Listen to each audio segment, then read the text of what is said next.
Yun, good evening sa lahat. So,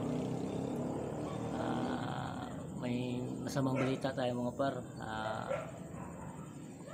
Medyo nakakalungkot man sabihin. So, yung auntie ko pala mga par,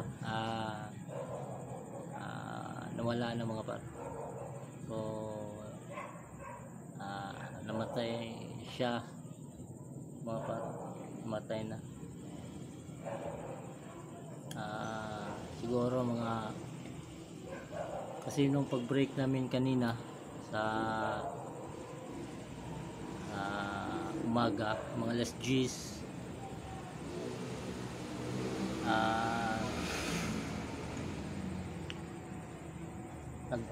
nag-chat si Katrina saka si Royen na yun nga, wala na si Auntie Rina.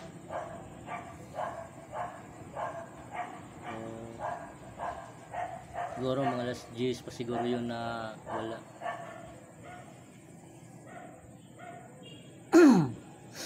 Wala kasi akong update sa kay auntie mga par kasi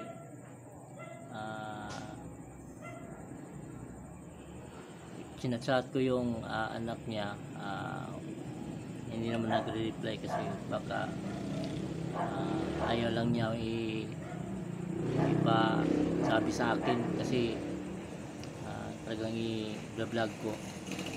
So yun yung nasa isip ko kasi para walang masyadong makaalam taga-amin kung ano yung kalagayan ng auntie ko doon sa hospital. So yun, okay na, hindi ko na siya kinulit mga par. So nagantay lang ako sa ano yung resulta. So yun nga, kanina nag-chat kanina, yun nga, si auntie nawala na. So tapos nag-chat ako kay Joby ngayon lang. Nagtanong ako kung ano yung cause of death ni auntie. So na-CT scan na daw yun. Pag CT scan, may nakita daw itim dito sa may utak. Siguro dugo yun mga par. Tapos na-stroke daw siya. Tapos na-coma 4 days. Lagi na siyang pinapump. Yun, 4 days siyang na-coma.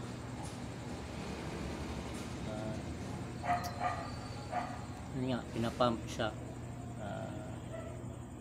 Hindi ko alam kung ano yung kasi kung napaaga lang yung pag CT scan, siguro maagapan pa yun kasi makita yung ano yung problema. Kung tinuloy ko yung pagsabi kay Idol Japper na yun nga yung sa problema namin, siguro natulungan tayo ni Idol Japper. Kaso hindi ko tinuloy kasi nahiya ako.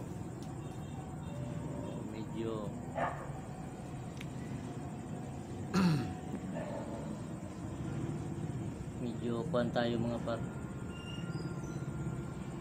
Siguro kung tuloy ko yung pagsabi, siguro na tulungan tayo ni Idol. Kasi pumunta pa sila sa Tacloban kasi libre CT scan daw. Tapos pagdating naman doon, sira naman yung CT scan. So medyo natagalan sila doon. Kung sa dito doon naman sa isang hospital doon sa Masin, sa Living Hope, sobrang mahal naman. Yung pera lang naman yung yung kulang mga par. Kasi pag pasok mo doon sa hospital, 8K na kaagad sa hospital. Hindi pa kasama yung CT scan nun. Tapos mahal daw dyan sa may Libingo. Siguro nasa 18k o 14k daw, sabi ni Katrina. Sa CT scan lang yun. Bukod pa yung sa ma-admit ka. Ma-admit naman talaga. 8k ang isang araw. Sobrang mahal. Kung doon na lang sana na kuan, kung may pera lang, kung natuloy yung pagsabi ko kaya doon, siguro CT scan siguro yun agad. Kahit hindi nadalhin doon sa Tacloban, ganoon naman din. Nasira naman din yung CT scan nila doon. Siguro yung pag CT scan nila wala na, huli na siguro yun. Huli na yung kuan. So doon na yung nakita yung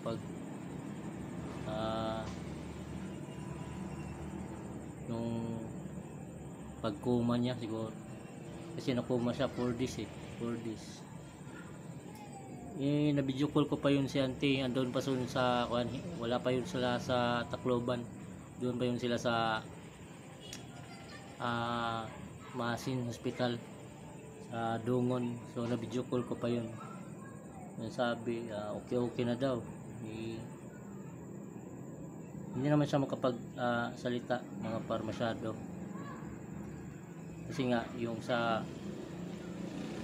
pag bumaba yung hemoglobin niya, hindi siya makakilala ng tao. Bumaba. Pero plano namin mga par umuwi sa probinsya. So kami ni Eugene, so dalawa kami dito, tapos yung mama niya, tapos anak ni Angelina dito sa Manila. Dito na nakapangasawa mga par. So 4 kami, 6 kasi dadalhin yung dalawang bata ni Dimia. So kami dito hanggang Miyerkules na lang kami dito. Miyerkules ng hapon alis na kami dito mga par. Babalik naman kami doon dito pagka tapos ng libing. So 1 week lang kami doon mga par. 1 week lang kami. Kasi sabi kami lang daw yung inihintay mga par. Pag doon na kami, siguro makapag vigil ilang araw, 2 gano'n, 3 araw na libing na siguro. So sila ngayon papunta pa lang doon sa amin mga par. So doon muna sila sa may sugod mga par, imbalsa mo pa yung katawan. Patapos ng imbalsa mo kila 24 hours yan bago i-imbalsa mo. So bukas na yan siguro mga par or madaling araw mapunta na doon sa amin mga par. Andun sila sa may sugod siguro. Siguro andun na yung katawan siguro mga par, kasi kanina pa yung last GC. Siguro dinala na kanina pa yung dumating doon sa may sugod. Siguro yun lang, in-update ko lang kayo mga par. So sa Miyerkules sa hapon alis na kami dito. So magbus lang kami mga par. May plane ticket naman ako mga par sa may promo, kaso lang July yung kuan doon mga par, kasi plano ko July uuwi. So kasi promo yun 1.4 yung nabayaran ko kasi promo. So tinanong ko yung kuan ni si Madam Lenny, Ma'am Lenny, shout out. Tinanong ko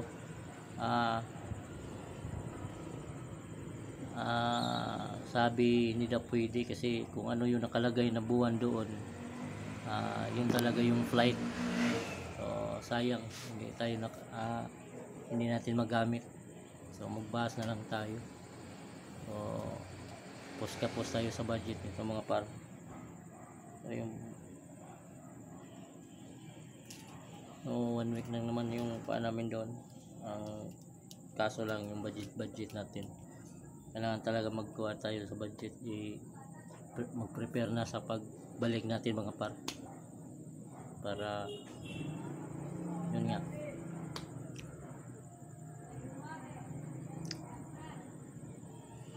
Woo! So yun lang muna mga par, in-update ko lang kayo. So God bless sa lahat, God bless.